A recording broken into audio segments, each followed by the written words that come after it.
কিতাবে পড়াত না বই তুই এখন মোবাইল টিপস কিতা পড়া না হলে বাদ পাইবি না। আমার চিন্তা তোমার হরণ লাগতো না, কত পড়ালে হরে কিতা হরছতে নিজের লেগে এখন নাকি চাকরি জোগাড় করতে পারছো না। আমি না হয় পারছি না, তুইও কিন্তু আমার তল ধরতে না তা। আমি তো তোর বালা লিয়ে হইতাছি। আমার বাদ আমি বুঝে লিছি, আমি এখন ভিডিও দেখে দেখিয়া ইনকাম করি। ভিডিও দেখে ইনকাম, ইটা আবার কেমনে কিতাবে? এখন হইল ডিজিটাল যুগ, একটু স্মার্ট হইলে গৌরব ইনকাম করন যায়। আকর্ষণীয় ডিজাইন আর প্রিমিয়াম কোয়ালিটির জেন্টস আইটেম কিনতে ভিজিট করুন মার্ভিনের ফেসবুক পেজে। তে কেমনে কিতা পড়ান লাগবো তে? ওই যে আমরা ফুয়ের বাড়ি রিফন্স আছেন নিয়া, তাই নিয়ে একটা অ্যাপস আনছুন। এটার মধ্যে আমি 13,000 টাকা ইনভেস্ট করছি। এখন ভিডিও দেখলে প্রতিদিন 200 টাকা হইয়া দেয়। আস্তে আস্তে ইনভেস্ট আরও বাড়াইব, আরও বেশি ইনকাম আইব, আরও বেশি ভিডিও দেখবো। তুই অত টাকা পাইলে হই।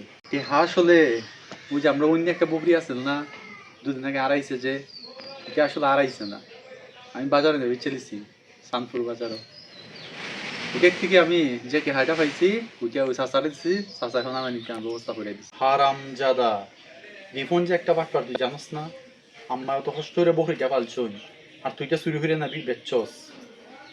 তোরে রে কিতা যে হরতেন মনটা চাইতাছে। তুমি কেউ হইও না রে ভাই। যুবকদেরকে বিভিন্নভাবে ইনকামের প্রলোভন দেখায় এবং তাদের নিকট বিভিন্ন অ্যাপস, বিভিন্ন সফটওয়্যারে উচ্চ লাভের একটা আশা দেখায়।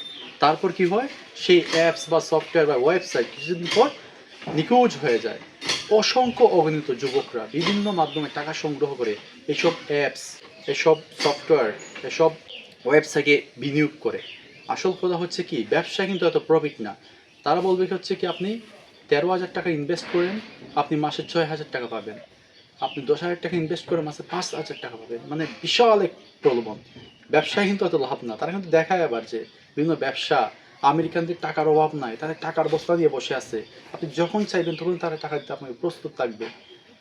বিভিন্ন ধরনের অ্যাপস রয়েছে, সো এগুলো থেকে সতর্ক থাকতে হবে। So be careful.